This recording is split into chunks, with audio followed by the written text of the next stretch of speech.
अस्सलामुअलैकुम प्यारे दोस्तों आज की इस वीडियो में हम आपके साथ बनी इसराइल के एक आबिद का वाकया शेयर करेंगे।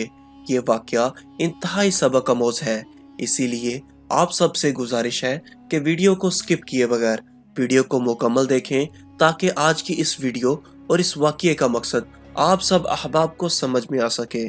तो प्यारे दोस्तों, बयान किया जाता है कि बनी इसराइल में एक आबिद रहा करता था कि इस जमाने में कोई आबिद इसके मुकाबिल ना था।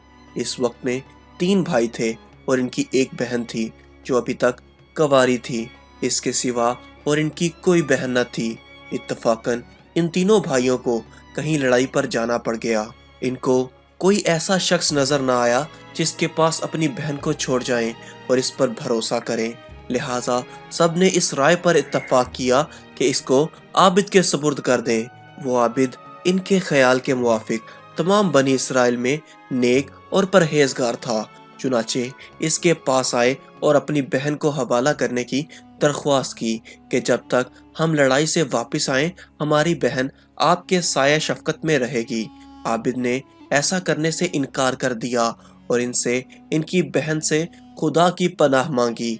वो ना माने और इसरार करते रहे कि इनकी बहन को अपनी निगरानी में रखना मंजूर कर लें। हता कि आबिद ने इनकी दरख्वास्त को मंजूर कर लिया और कहा कि अपनी बहन को मेरे इबादत खाने के सामने किसी घर में छोड़ जाओ। उन्होंने एक मकान में इसको ला उतारा और चले गए। वो लड़की आबिद के करीब एक मुद्दत तक रही। आबिद इसके लिए खाना लेकर आता और अपने इबादत खाने के दरवाजे पर रखकर दरवाज़ा बंद कर लेता और वापस अंदर चला जाता और लड़की को आवाज़ देता था और वो अपने घर से आकर ले जाती थी।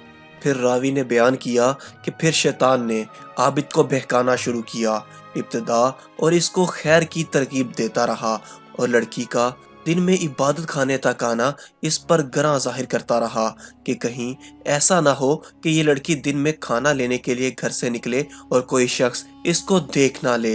इसलिए बेहतर ये है कि इसका खाना लेकर इसके दरवाजे पर रखाया कर, इस पर अजर अजीम होगा। गर्ज ये कि आबिद खाना लेकर इसके घर जाने लगा। कुछ मुद्दत बाद फिर शैतान इसके पास आया और उसको तरगीब दी और इस बात पर उसे उभारा कि अगर तू इस लड़की से बातचीत किया करे तो तेरे कलाम से मानूस हो, क्योंकि इसको तन्हाई से सख्त वहशत होती है। शैतान ने इसका पीछा ना छोड़ा हता कि वो आबिद इस लड़की से बातचीत करने लगा। अपने इबादत खाने से उतरकर इसके पास आने लगा। फिर शैतान इसके पास आया और इससे कहा कि तू अपने इबादत खाने के दर पर और वो अपने घर के दरवाजे पर बैठे और दोनों बहम बातें करो ताकि उसको खुशी महसूस हो। आखिरकार शैतान ने उसको इबादत खाने के दरवाजे पर ला बिठाया। लड़की भी घर से दरवाजे पर आई। आबिद बातें करने लगा। एक जमाने तक ये हाल रहा। शैतान ने आबिद को फिर कारे खैर की रगबत दी और कहा बेहतर है कि खुद लड़की के घर के करीब जाकर बैठे और हम कलामी करे, इसमें ज्यादा दिलदारी है। आबिद ने ऐसा ही किया। शैतान ने फिर तहसील सवाब की रगबत दी और कहा कि अगर लड़की के दरवाजे से करीब हो जाए तो बेहतर है ताकि इसको दरवाजे तक आने की भी तकलीफ ना उठानी पड़े। आबिद ने यही किया कि अपने इबादत खाने से लड़की के दरवाजे पर आके बैठता था और बातें करता था। एक अरसे तक यही कैफियत रही। शैतान ने फिर आबिद को उभारा कि अगर ऐन घर के अंदर जाकर बातें किया करे तो बेहतर है ताकि उस लड़की को बाहर ना आना पड़े और कोई उसका चेहरा ना देख पाए। गर्ज आबिद ने शेवा इख्तियार किया कि लड़की के घर के अंदर जाकर दिन भर उससे बातें किया करता और रात को अपने इबादत खाने में वापस चला जाता। यहाँ तक कि आबिद ने लड़की के जानों पर हाथ मारा और उसके रुखसार का बोसा ले लिया। फिर रोज बरोज शैतान लड़की को इसकी नजरों में आराइश देता रहा और इसके दिल में गलबा करता रहा हता कि वो उसके और ज्यादा करीब हो गया और लड़की ने हामला होकर एक लड़का जना। फिर शैतान आबिद के पास आया और कहने लगा कि अब बताओ कि अगर इस लड़की के भाई आ गए और इस बच्चे को देखा तो तुम क्या करोगे? मैं डरता हूँ कि कहीं तुम जलील ना हो जाओ या वो तुम्हें रुसवा ना कर दें, तो बेहतर है तुम इस बच्चे को लो और जमीन में गाड़ दो। یہ لڑکی ضرور اس معاملے کو اپنے بھائیوں سے چھپائے گی، اس خوف سے کہ کہیں وہ نہ جان لیں کہ تم نے اس کے ساتھ کیا حرکت کی۔ عابد نے ایسا ہی کیا اور لڑکے کو زمین میں گاڑ دیا۔ پھر شیطان نے اس سے کہا، کیا تمہیں اس بات پر یقین ہے کہ یہ لڑکی تمہاری ناشائستہ حرکت کو اپنے بھائیوں سے پوشیدہ رکھے گی؟ ہرگز نہیں، تم اس کو بھی پکڑو اور ذبح کر کے بچے کے ساتھ دفن کر دو۔ غرض اس عابد نے لڑکی کو ذبح کیا اور بچے سمیت گڑھے میں ڈال کر اس پر ایک بھاری پتھر رکھ دیا اور زمین کو برابر کر کے اپنے عبادت خانے میں جا کر عبادت کرنے لگا۔ ایک مدت گزرنے کے بعد لڑکی کے بھائی لڑائی سے واپس آئے اور عابد کے پاس جا کر اپنی بہن کا حال پوچھا۔ عابد نے ان کو اس کے مرنے کی خبر دی۔ افسوس ظاہر کر کے رونے لگا اور کہا کہ بڑی نیک عورت تھی، دیکھو یہ اس کی قبر ہے۔ بھائی قبر پر آئے اور اس کے لیے دعائے خیر کی۔ پھر راوی بیان کرتے ہیں، جب رات ہوئی اور وہ اپنے بستروں پر سوئے تو شیطان ان کے خواب میں ایک مسافر آدمی کی صورت میں آیا۔ پہلے بڑے بھائی کے پاس گیا اور اس کی بہن کا حال پوچھا۔ اس نے عابد کا اس کے مرنے کی خبر دینا اور اس پر افسوس کرنا اور مقام قبر دکھانا بیان کیا۔ شیطان نے کہا، سب جھوٹ ہے، تم نے کیوں کر اپنی بہن کا معاملہ سچ مان لیا؟ عابد نے تمہاری بہن سے بدفعل کیا، وہ حاملہ ہو گئی اور ایک بچہ جنا۔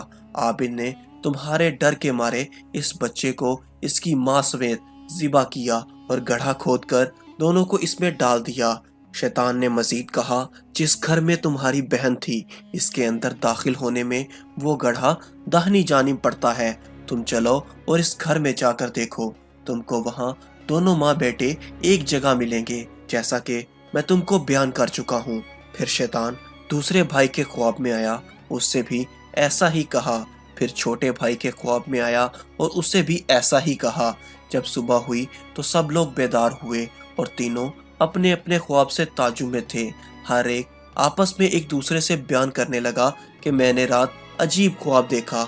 سب نے باہم جو کچھ دیکھا تھا بیان کیا۔ بڑے بھائی نے کہا، یہ خواب فقط ایک خیال ہے اور کچھ نہیں، یہ ذکر چھوڑو اور اپنا کام کرو۔ چھوٹا بھائی کہنے لگا کہ میں تو جب تک اس مقام کو دیکھ نہ لوں گا باز نہ آؤں گا۔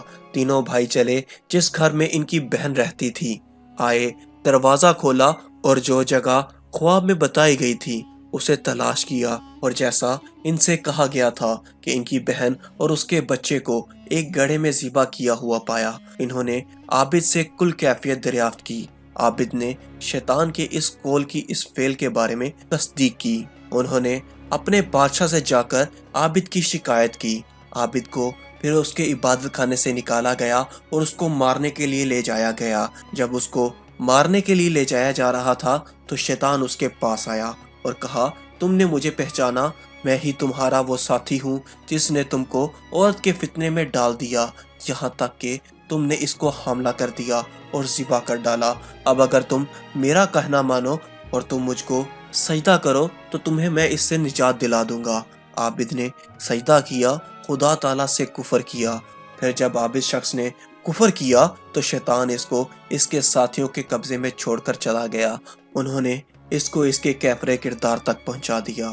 تو دوستو، آج کی اس ویڈیو سے ہمیں یہ سبق ملتا ہے کہ اندازہ کیجئے کہ شیطان ہمارا کس قدر سنگین دشمن ہے اور اس کے وار کس قدر خطرناک ہیں۔ چنانچہ ہمیں چاہیے کہ اس واقعے سے سبق حاصل کریں اور شیطان کے ہتھ کنڈوں سے اپنے آپ کو بچائیں۔ اللہ تعالیٰ ہم سب کی حفاظت فرمائے، آمین۔ ملتے ہیں اگلی ویڈیو میں، تب تک کے لیے اللہ حافظ۔